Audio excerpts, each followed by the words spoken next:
8.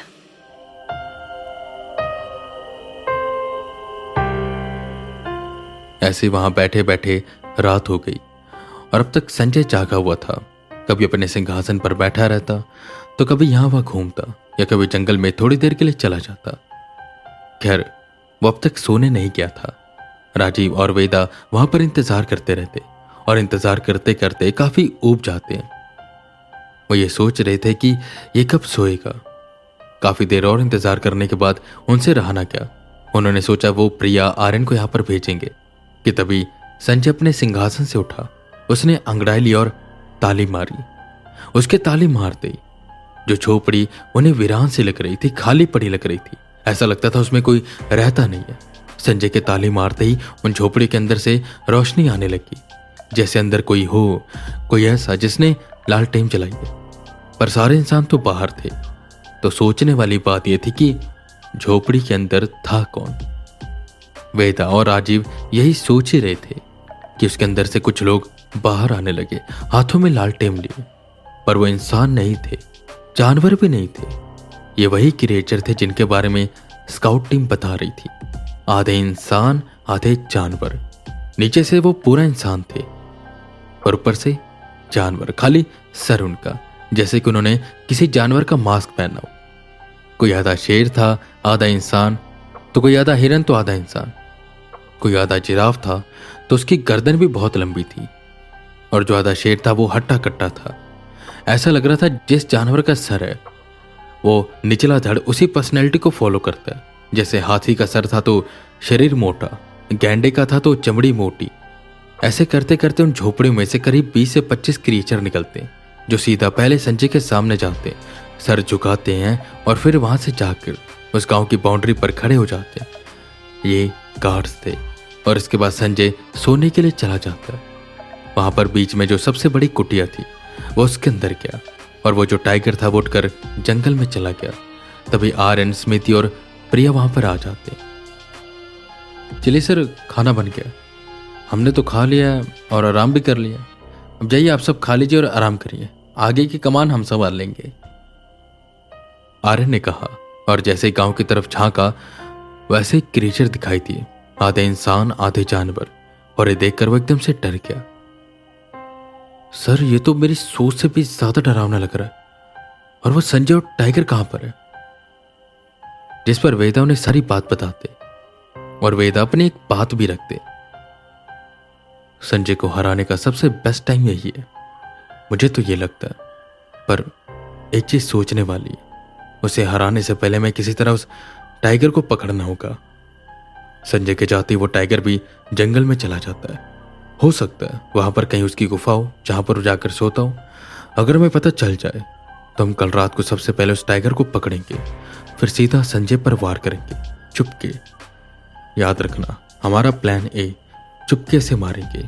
अगर कुछ होता है तो प्लान बी। पर अभी के लिए हमें पहले देखना होगा कि यह टाइगर जाता कहाँ है। तुम तीनों यहां पर नजर रखो, देखो क्या क्या होता है इस गांव में। और मैं और राजीव जी जाते हैं उस जंगल में। वो टाइगर कहां पर है, उसकी गुफा कहां है, ये देखते हैं। वो अगर वहां पर सो रहा होगा तो हम कल इसी वक्त उस पर वार कर देंगे और हम प्रॉपर प्लान के साथ जाएंगे। जिस पर राजीव ने तो हामी भरी, पर आर्यन बोला, अरे सर, पर उसके लिए तो आपको बहुत घूम कर जाना पड़ेगा, सुबह हो जाएगी। और अगर आप सीधे रास्ते से जाएंगे, यानी कि गांव के रास्ते से, तो बहुत रिस्क है। जिस पर वेदा कहते, देखो वो जो टाइगर है वो मेन है भी हमारे लिए, और सबसे बड़ा खतरा भी वही है। संजय के पास पूरी ताकतें आई नहीं है। हम किसी तरह का उस टाइगर को हरा देते हैं तो बाकी सब चीजें थोड़ी आसान हो जाती। पर अगर कहीं संजय को मारते टाइम वो टाइगर आ गया तो हराना उस टाइगर को और साथ में संजय से लड़ना और गार्ड से निपटते हुए सब चीजें बहुत ज्यादा मुश्किल हो जाएंगी। रिस्क तो है पर जाना तो पड़ेगा। जिस पर आर्यन उनकी बात को समझता और प्रिया और स्मृति भी समझती। खाना खाकर राजीव और वेदा निकल जाते सीधा उस जंगल की तरफ। उन्हें जाना तो था, पर अगर वो घूम कर जाते तो उन्हें बहुत ही देर लगती, क्योंकि फिर उन्हें गांव का एक पूरा चक्कर काटना पड़ता जंगल के बीच में से, और इसमें समय काफी लगता। ऐसे में सीधा रास्ता था उस गांव के बीच में से होके जाना, जो कि थोड़ा सा खतरनाक था। खैर, संजय वहां पर था नहीं, टाइगर भी वहां पर नहीं था, बस गार्ड्स ही थे, तो बचकर जाना थोड़ा सा आसान था। राजीव ने आर्यन को वॉकी टॉकी दिया था कि अगर कोई भी परेशानी हो, कोई खतरा आए तो वो तुरंत उन्हें बताते, और अगर टाइगर देखे तो भी, जिस पर आर्यन हामी भरता है। और राजीव और वेदा किसी तरह उस गांव की बाउंड्री पर पहुंच जाते। झोपड़ियों के पीछे से छुपते छुपाते हुए वो गार्ड से बच रहे थे और बच बचाकर गांव के दूसरी साइड पहुंच गए। दबे पांव वो जंगल में घुसते जिसमें वो टाइगर गया था, और बस ढूंढते रहते उस टाइगर को। काफी देर यहां भटकने के बाद उन्हें गुफा मिलती है, पर हैरान करने वाली बात यह थी कि वो टाइगर गुफा में था ही नहीं। टाइगर कहाँ होगा, वो इतने सोच ही रहे थे कि तभी वॉकी टॉकी से आर्यन का मैसेज आता कि उसने टाइगर को देखा है, उनके पास वो इर्द गिर्द घूम रहा है। और इसका यही मतलब था कि रात के समय वो टाइगर जंगल में घूमता है और पहरेदारी करता है, क्योंकि स्काउट टीम रात को कभी आई नहीं थी, तो उन्हें पता नहीं था कि यहाँ पर रात के समय क्या होता है। उनका पूरा प्लान फेल हो चला था। अब उन्हें जल्द से जल्द आर्यन और बाकी सबके पास पहुंचना था, वरना परेशानी हो जाती। खैर, अगर वो वक्त पर पहुंच जाते तो किसी तरह वो उस टाइगर को कैद कर सकते थे, पर इसके लिए उनका पहुंचे जाना बहुत जरूरी था। और अगर टाइगर ने कहीं आर्यन, स्मिति और प्रिया को देख लिया तो क्या होगा? वेदा और राजीव को यह डर सता ही जा रहा था। वो तेजी से आगे बढ़ते जा रहे थे कि तभी वॉकी टॉकी के झिलमिलाने की आवाज आई। आर्यन की आवाज क्लियर नहीं थी कि तभी उस टाइगर ने जोर से रोर किया और ये आवाज पूरे जंगल में गूंजी। सारे गार्ड सतर्क हो गए। संजय भी बाहर आ गया। राजीव और वेदा उस गांव की बाउंड्री तक आए।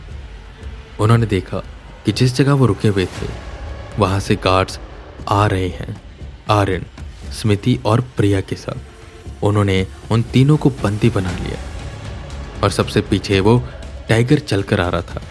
संजय बहुत गुस्से में था, पर एक बात सोचने वाली थी, उसने उन तीनों को कोई नुकसान नहीं पहुंचाया था, बस अपना बंदी बनाया हुआ था।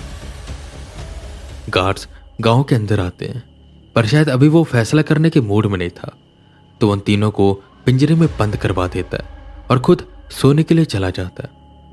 एक चीज तो सही थी कि वेदा और राजीव अगर चाहें तो उन्हें बचा सकते थे, पर कैसे? क्योंकि वो जो वेपन्स थे वो तो आर्यन के पास थे, और आर्यन का बैग और उन सब का बैग उन गार्ड्स ने जब्त कर लिया था। तो बचे अब कौन? वेदा और राजीव। और वेदा और राजीव के पास क्या था?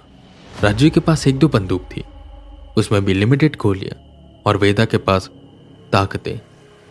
इतना तो तय था कि उन्हें रात के अंधेरे में किसी ना किसी तरह उन तीनों को बचाना होगा, वरना अगले दिन संजय उन सबको, इन जानवरों को खवा देगा, और ये चीज सही नहीं रहेगी। अब युद्ध सीधा होगा, पर उससे पहले उन तीनों की जान जरूरी है।